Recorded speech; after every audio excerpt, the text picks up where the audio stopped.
Halloween representa una pieza importantísima para el mundo y la historia del cine, sobre todo cuando hablamos y nos referimos al cine del horror. Este proyecto independiente, con un presupuesto bajísimo, pero con una clara visión, intención y conocimiento cinematográfico, fue un éxito en taquilla en su año de lanzamiento. Tanto así fue que supuso el caso de un proyecto independiente más rentable en la historia del cine hasta el momento y algo que le duraría por muchos años más. Este suceso no fue solamente un impacto en la industria a nivel de rentabilidad, que también impulsaría la carrera de muchos participantes de la cinta, como Jamie Lee Curtis, Nick Castle o incluso el propio Carpenter se vería de ahora más consolidado como director en letras mayúsculas y sus siguientes obras estarían en el ojo de todos. Destination, man. John Carpenter's The Thing, the ultimate in alien terror, rated R. John Carpenter. Christine, based on the best-selling novel by Stephen King, rated R. From the creator of Halloween, the ultimate experience in terror and suspense. John Carpenter's The Fog, starring Adrienne Barbeau, Jamie Lee Curtis, John Houseman, Janet Leigh as Kathy Williams, and Hal Holbrook as Father Malone. The Fog. What you can't see won't hurt you. It will kill you. Between midnight and 1, it will find you. Pero también esto supondría un gran impacto en la industria, como mencioné antes, en el cine del horror, dando forma a una categoría del mismo que hoy se le conoce como cine slasher. Si bien hay bastantes casos previos de este modo de hacer cine, donde conocidos personajes ya habían visto la luz, como Bates en Psicosis o Leatherface en Masacre de Texas, con la diferencia de que no tuvieron ni de cerca el mismo impacto que lo tuvo Halloween en su lanzamiento. Por lo menos hasta la fecha, con el tiempo, Psicosis habría ganado un montón de popularidad. Y existe otro motivo, a mi parecer, por el cual estas dos cintas previas, más reconocidas, no se les reconoce como pioneros en el slasher. No cumplen con el estilo de una cinta slasher, simplemente eso. Como mencioné también en el episodio anterior, creo que hay algunas cualidades que debe tener un slasher para reconocerse como tal. Aunque en mayor medida pareciera que tanto Psicosis como Masacre de Texas cumplieran con casi todo, es verdad que hay cosas que se les escapa. I hope they are watching. They'll see and they'll know and they'll say, why, she wouldn't even harm a fly. Empecemos con Psicosis, que es la que vino antes. Norman Bates es el protagonista y es un asesino. Tiene una killing spree, o una masacre o una matanza, en un corto periodo de tiempo. Pero lo que le falta es que no usa máscara, traje e incluso un arma característica. Así que al menos su caso es dudoso. No cumple con todos los estatutos característicos del slasher ya consolidado. Por otro lado, Leatherface tiene todo eso, pero lo que no tiene es el protagonismo, solo para él, en su película, sino que es toda la familia. De hecho, acata órdenes de alguien más. Estas características sí las cumple Michael Myers en Halloween, lo que llevaría a una seguidilla de películas que lo imitarían. Luego está el caso de Torso, película anterior a Halloween que cumple con todo esto. Es un slasher, por lo que por lo pronto es el primer slasher en toda regla. La cuestión es que lo que quiero remarcar es que si bien Halloween capaz no fue el primero en dejar un estilo muy marcado que luego sería imitado, como mencioné antes, y además el responsable de popularizar el género por su éxito en taquilla. Tanto sería el caso de éxito que tras su lanzamiento y su secuela con Halloween 2 del 81, en esos 3 años, entre una película y otra, salieron un sinfín de slasher que imitarían la fórmula.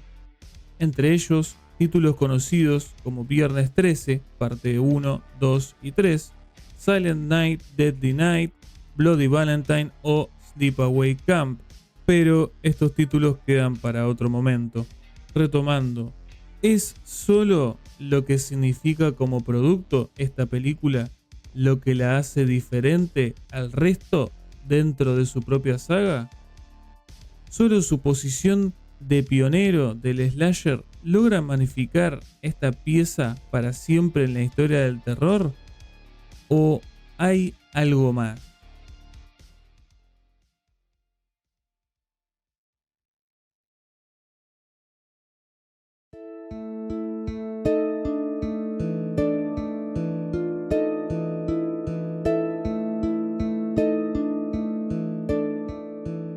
Ok, ya contesté la importancia de esta película desde el punto de vista como producto y como piedra angular del slasher per se.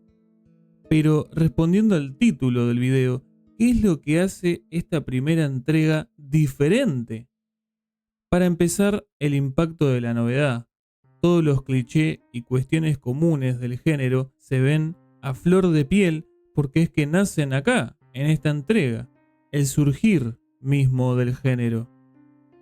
La cinta narra un día en la vida de Laurie Strode, más concretamente el día y noche de Halloween y de cómo Michael Myers aparece en ella. A Laurie se la presenta como una chica tranquila y estudiosa, con los pies en la tierra. Nada interesante parece ocurrir en su vida, en paralelismo con el mismo pueblo que habitan, Haddonfield. En varias ocasiones se remarca que nada ocurre en este pueblo perdido, a excepción de la entrada de Michael en la ecuación. El grupo principal está conformado por Laurie como protagonista, Linda y Annie, estas dos últimas siendo sus compañeras de secundaria. Y estas dos tienen una personalidad más extrovertida y no paran de hablar de fiestas, de salidas y de novios, y vienen a representar la juventud alocada de la época, al contrario de Laurie, que en múltiples ocasiones se le apoda como Girl Scout por su actitud correcta y pura en toda ocasión. Ella no piensa ni siquiera en tener la oportunidad de ir al baile del que hablan, sino que se dispone a pasar la noche cuidando niños y que el resto se divierta. Pero comencemos con lo primero que se nos muestra. 15 años atrás, un Michael de 6 años asesina a su hermana, en una increíble secuencia filmada en primera persona que transcurre desde el patio de la casa misma de los Myers, espiando a su misma hermana con su novio, y cuando este último se va, Michael sube al cuarto de su hermana y efectúa el crimen.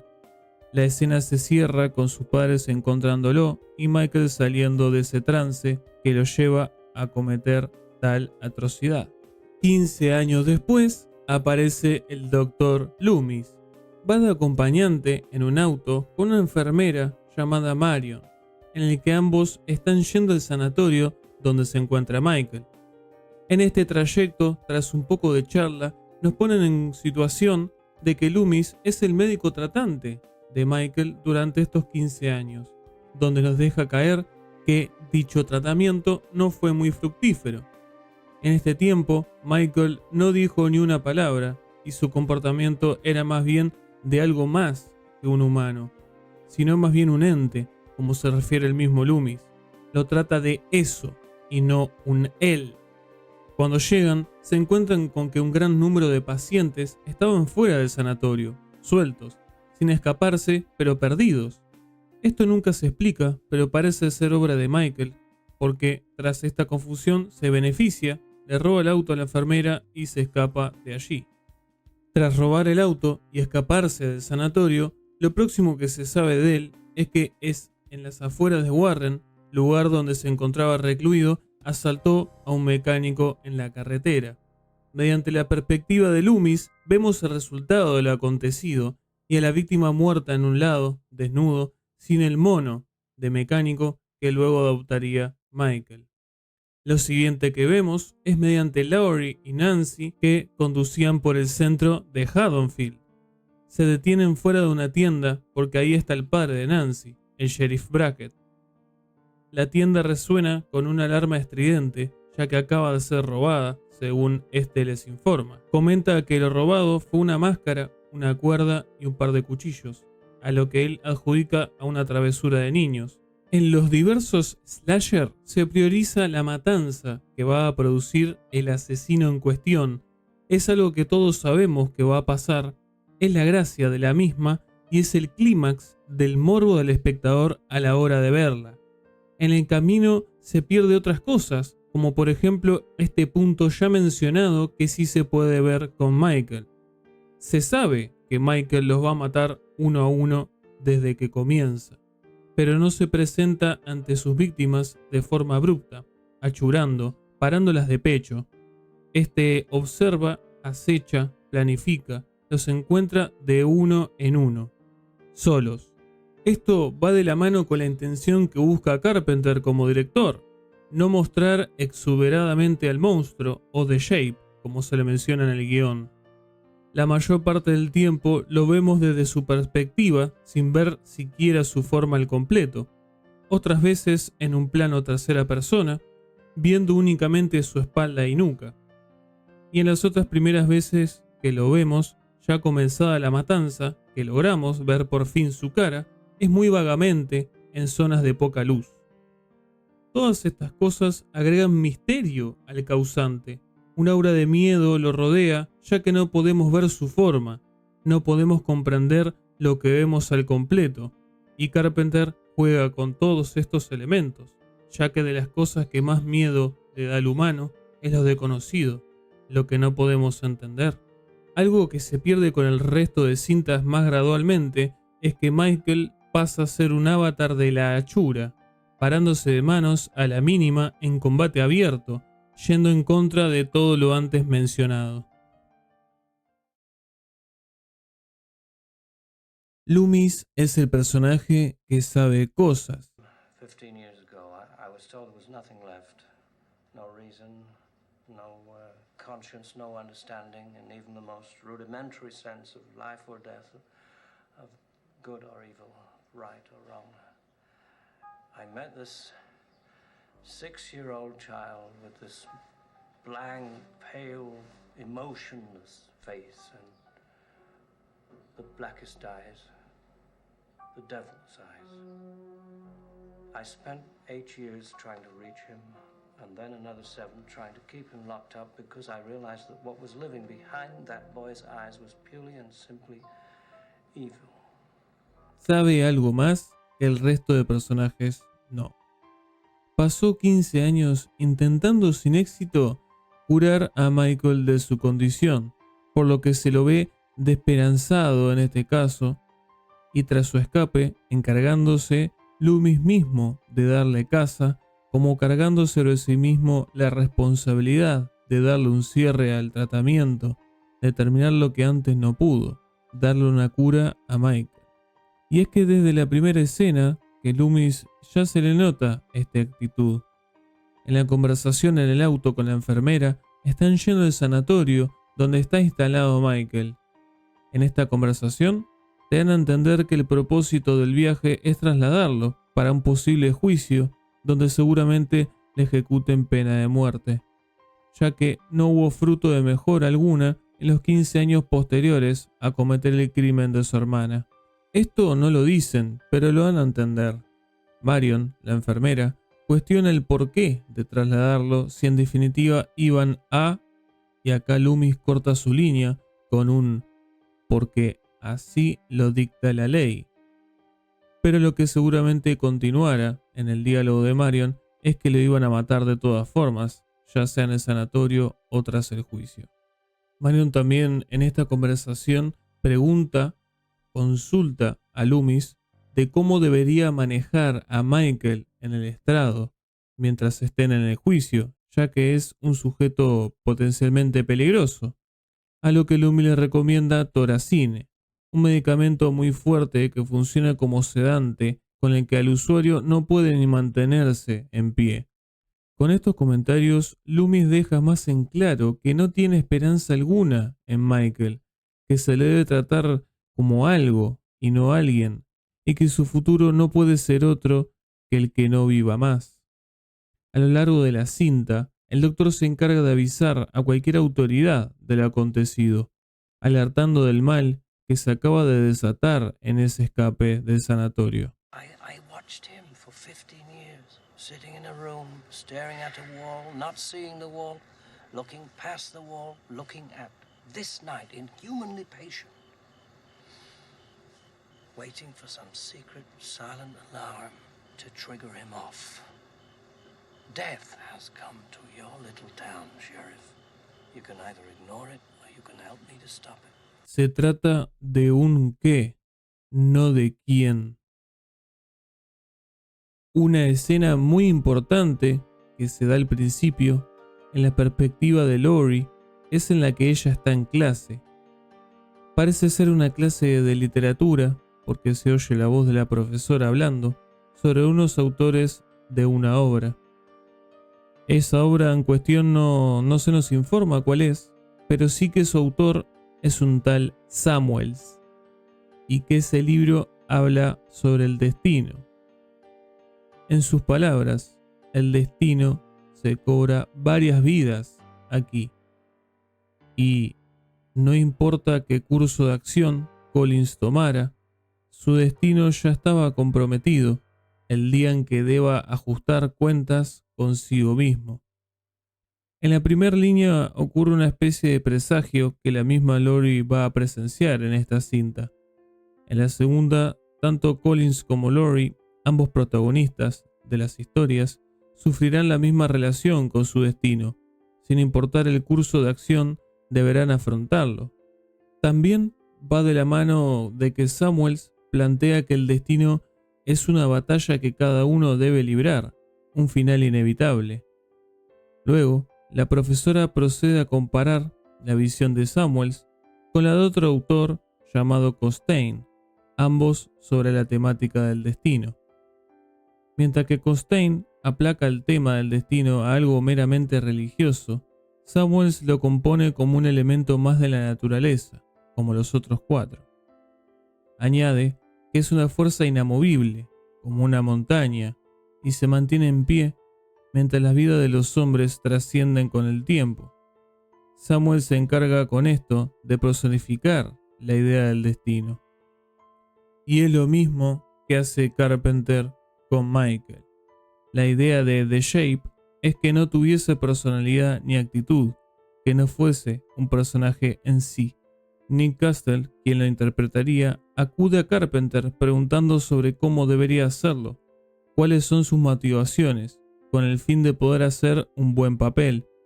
La respuesta de Carpenter es un tanto evasiva, ya que no necesitaba mucho de él en cuanto a performance.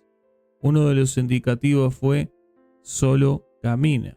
Esto es en lo que se lo ve en la mayoría de la cinta: Michael caminando, acechando, espiando a sus víctimas, a Laurie y sus amigas y parejas, respirando tras la máscara. Y es que en gran parte de la cinta son las acciones que se lo ve haciendo previo a la matanza, acechando mientras planea. Una vez más, y con mayor énfasis, aparece esta característica que Michael sirve como diferencia al resto de entregas de Halloween e incluso diría de entregas del slasher: un asesino metódico. Pero no es solo eso. La idea viene de plasmar que Michael no es un alien, es un qué. Es la personificación misma del mal y un agente de la muerte que se encarga de asesinar. Y el primero en saber esto es el mismo Dr. Loomis, y es por eso que él es el que lo trata de esa manera. En esta escena de la clase se trazan aristas que son claves para el tema de la película. El primero es que mismo cuando están hablando sobre la temática del destino, se da el primer encuentro en escena de la protagonista y el antagonista. No es casualidad. Lo segundo es que el mismo autor que menciona a la profesora que plasma este concepto del destino se llama Samuels, como Samuel Loomis. No es casualidad. Y lo tercero en realidad no es en esta escena, sino momentos después. Volvemos al momento en el que Loomis se encuentra en Warren y se encuentra con una víctima de Michael, el mecánico. Al llegar a escena, hay algo que irrumpe en ella, que por momentos capa al mismo Loomis, sobre todo con su sonido.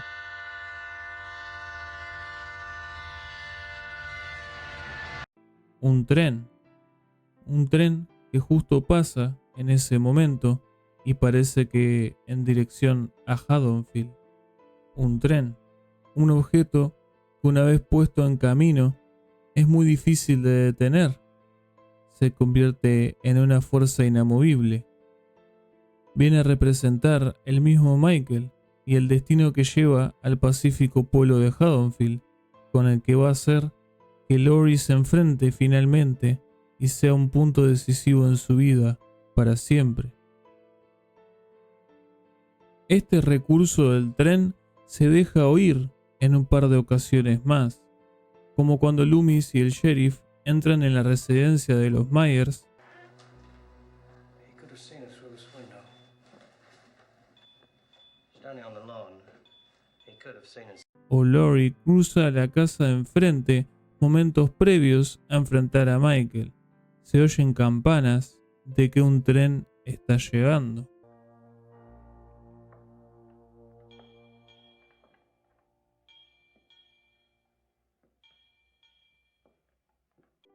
Este concepto de Michael como personificación del mal termina de tomar forma hacia el final de la historia. Se logran ver algunos elementos que también son inhumanos, como que puede manejar sin lecciones previas, o que no muera nunca, sin importar cuántas heridas mortales sufra. Pero lo mejor se da en el final. Cuando Loomis le dispara, salvando a Laurie, Michael cae desde lo alto y de espalda al patio, inerte. Ahí creemos que es el fin de Michael definitivo, para momentos después Loomis asomarse y ver que no es así. El cuerpo de Michael ya no estaba ahí, cosa que a él no le sorprende. La película termina con locaciones que nos muestran a lo largo de la cinta lugares donde Michael estuvo, como esa casa, la casa de enfrente, o mismo la de los Myers. Todo esto con el sonido que se propaga de su respiración en la máscara hasta que reina y colma el lugar. Sonido que siempre nos propiciaba inquietud, ya que cuando aparecía quería decir que Michael estaba en ese lugar, aunque no pudiésemos verlo aún. Su respiración y él están en todos esos lugares, así como lo estarán por el resto de la vida de estos personajes. Porque es eso lo que se quiere reflejar, la maldad o el destino, conceptos que en esta cinta suelen cruzarse, están en todas partes, hasta que llegue el momento en el que debamos enfrentarnos a ella.